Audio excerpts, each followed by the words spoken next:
अस्सलाम वालेकुम जी। Welcome to Asha recipes. बहुत ही मज़ेदार 1 पाउंड टी केक की बहुत ही इजी सी रेसिपी देने जा रही हूँ आपको। बग़ैर किसी अवन की और बग़ैर किसी इलेक्ट्रिक बीटर की हमने इसको बनाया है। तो आइए देखते हैं इसे हमने कैसे तैयार किया है। मैंने एक बॉल ले लिया है और 250 ग्राम की मेजरमेंट के हिसाब से मैं ये केक बना रही हूँ। और 125 ग्राम मैंने शामिल किया है जी कुकिंग ऑयल। आप चाहें तो बटर या घी जिसके साथ मर्ज़ी बना सकते हैं।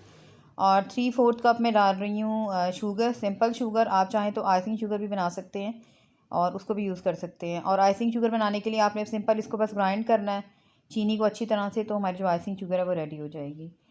मैं सिंपल शुगर के साथ बना रही हूँ इसलिए थोड़ा सा टाइम ज़्यादा लगेगा इसको। 1 टेबलस्पून मैंने इसमें शामिल कर दिया है जी vanilla essence. Half teaspoon इसमें मैंने शामिल किया है येलो फूड कलर। ये ऑप्शनल है, अगर आप नहीं यूज़ करना चाहते तो मत करें।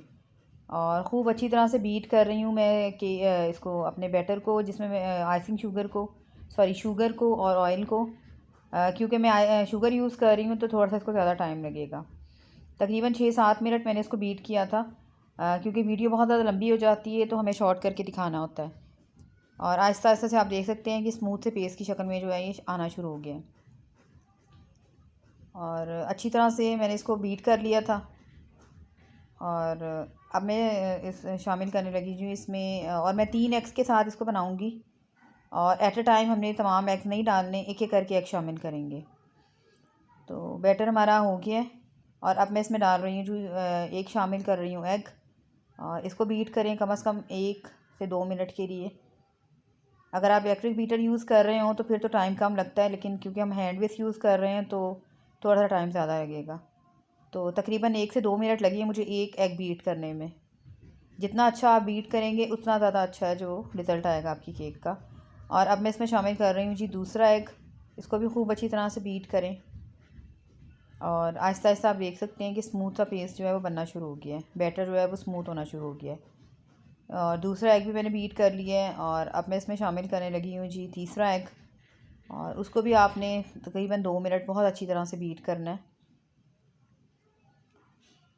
और येलो फूड कलर जो मैंने यूज़ किया है ये ऑप्शनल है, अगर आप नहीं यूज़ करना चाहते तो बेशक मत करें।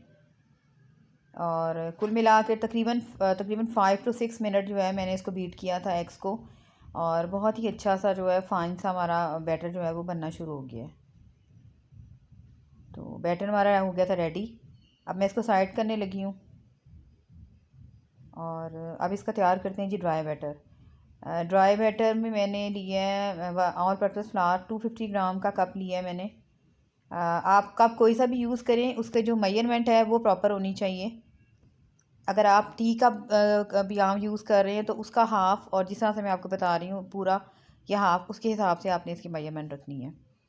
और अब मैंने इसमें शामिल किया है जी 1.5 टीस्पून बेकिंग पाउडर। और हाफ़ टी स्पून मैंने इसमें शामिल किया है बेकिंग सोडा, जिसको हम मीठा सोडा भी कहते हैं। और अच्छी तरह से जो ड्राई बैटर है इसको मिक्स कर दें ताकि जो बेकिंग पाउडर है और बेकिंग सोडा है वो खूब अच्छी तरह से एक जैसा जो है फ्लोर के अंदर मिक्स हो जाए। तो ड्राई बैटर हमारा रेडी हो गया है। और अब मैं डालने लगी हूँ जी इसको, जो मैंने मिक्सचर बनाया है अंडों का और चीनी का और ऑयल का। और थोड़ा थोड़ा करके आपने शामिल करना है, एकदम आपने शामिल नहीं करना। ये छोटे छोटे से स्टेप्स होते हैं जो बेकिंग में बहुत ज़्यादा काम आते हैं, और इससे इसका दारोमदार होता है कि आपका जो है रिज़ल्ट कैसा आया है रेसिपी का। तो इसको थोड़ा थोड़ा करके शामिल करते जाएं, लम्स ख़त्म होते जाते हैं और शामिल हम करते जा रहे हैं इसमें। और मैंने अब सारा डाल दिया ड्राई बैटर।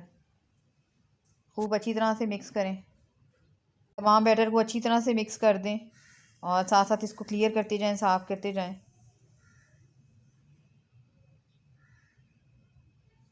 और ये जो आप जब मैदा शामिल करेंगे तो आपने इसको बहुत तेज़ी से बीट नहीं करना, बस मीडियम सा रखना है आपने अपनी स्पीड को।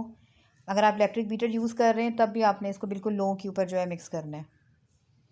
और यहाँ पे बैटर बैटर जो था वो मेरा रेडी हो गया था, लेकिन मुझे थोड़ा सा थिक लग रहा था, तो इस वजह से फिर मैंने इसको जो है इसके अंदर 1/4 कप दूध शामिल किया था, जो हमारा रेगुलर मिल्क होता है। ये होता है कि आपका जो अगर आप बहुत अच्छी क्वालिटी का ऑल पर्पज़ फ्लावर यूज़ कर रहे हैं तो कई दफ़ा पानी ज़्यादा एब्जॉर्ब करता है, तो इस वजह से फिर जो है हमें थोड़ा सा इसको सही करना पड़ता है दूध शामिल करके या पानी शामिल करके। इसको भी अच्छी तरह से मिक्स कर दें। और इसको हमने थोड़ा सा रनी, यानी कि बहुत ज़्यादा रनी नहीं, मीडियम सा रनी जो बैटर जो है वो तैयार करना होता है जो टी केक होता है। तो यहाँ पे बैटर जो था वो बिल्कुल मेरा परफेक्ट रेडी हो गया था। इस तरह से होना चाहिए, इसकी कंसिस्टेंसी जो है वो इस तरह से होनी चाहिए। तो बस यहाँ पे बैटर बिल्कुल परफेक्ट तैयार हो गया था और मोल जो है मैं तैयार कर चुकी हूँ इसका। और अगर आपके पास बेकिंग पेपर नहीं है तो आप किस तरह से ऑल पर्पस फ्लावर यानी कि मैदे के साथ मैदे को डस्ट करके और घी के ऑयल के साथ ग्रीस करके किस तरह से तैयार कर सकते हैं, उसकी रेसिपी मैं आपको कई मरतबा दे चुकी हूँ। तो मोल मैं तैयार कर चुकी हूँ। अब बैटर भी हमारा बिल्कुल रेडी है। तो बस अब शामिल कर देते हैं इसमें अपना बैटर और मिड से डालना शुरू करें दरमियान से। ऐसे बैटर जो होता है वो एक जैसा इक्वली जाता है मोल में। तमाम बैटर डाल दें अच्छी तरह से। जब आप इसमें जब मैदे में आप शामिल कर देते हैं बेकिंग पाउडर और बेकिंग सोडा, तो फिर आपने इसको ज़्यादा देर तक नहीं रखना होता, क्योंकि फिर वो ज़्यादा जल्दी फिर राइस होना शुरू हो जाता है। तो जितनी जल्दी बैटर आपका रेडी हो उतनी जल्दी जो है आप फ़ौरन आप इसको बेक करने के लिए रख दें तो ज़्यादा बेहतर होता है। और थोड़ा सा टैप कर लिया मैंने। प्री हीट होने के लिए मैं रख चुकी थी कढ़ाई और मैंने इसमें स्टील की एक प्लेट रखी थी। कुछ लोग नमक बिछा के करते हैं, लेकिन मैं प्लेट के साथ कर रही हूँ और बहुत अच्छा बेक होता है। तो बस इसको लिड दे दें।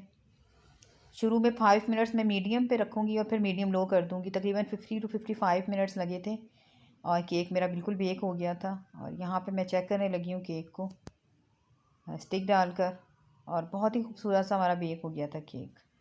स्टिक बिल्कुल क्लियर आई है, आप देख सकते हैं। तो मैं इसको ठंडा करने के लिए रखने लगी हूँ। जब तक कि थोड़ा सा ठंडा ना हो जाए तब तक आप इसको बिल्कुल भी मतलब डिश आउट करने की कोशिश मत कीजिएगा। अगर ऐसा करेंगे तो केक जो है वो ख़राब हो सकता है। तो यहाँ पे केक मेरा थोड़ा सा ठंडा हो गया था और फिर मैंने इसे डिश आउट कर लिया। और आप देख सकते हैं कितना खूबसूरत इसका कलर आया है, ऊपर से भी नीचे से भी, और बहुत ही सुपर सॉफ्ट बना था, बहुत ही मज़े का बना था ये केक। और ये छोटे छोटे स्टेप्स होते हैं जो अगर आप फॉलो करेंगे तो बहुत ही अच्छा रिज़ल्ट आता है आपके केक का। लेकिन बेकिंग के लिए फिर वही आता है कि जितनी आपने प्रैक्टिस की होगी उतना ज़्यादा अच्छा बनेगा। बिल्कुल पहली मरतबा में किसी का भी परफेक्ट नहीं बन सकता केक। तो मैं आपको दिखाती हूँ। आप देख सकते हैं कितना ज़बरदस्त, कितना फ्लफ़ी और सुपर स्पंची जो है वो केक हमारा रेडी हुआ है। तो बस मैं इसे डिश आउट करती हूँ और आपको दिखाती हूँ। उम्मीद करती हूँ मेरे आज की ये बहुत ही मज़ेदार सी टी केक की रेसिपी आपको पसंद आएगी। अगर आपको मेरी रेसिपीज़ पसंद आ रही हैं तो मेरे चैनल आयशा रेसिपीज़ को सब्सक्राइब कीजिए, लाइक कीजिए, शेयर कीजिए। अगली रेसिपी तक के लिए अल्लाह हाफ़िज़।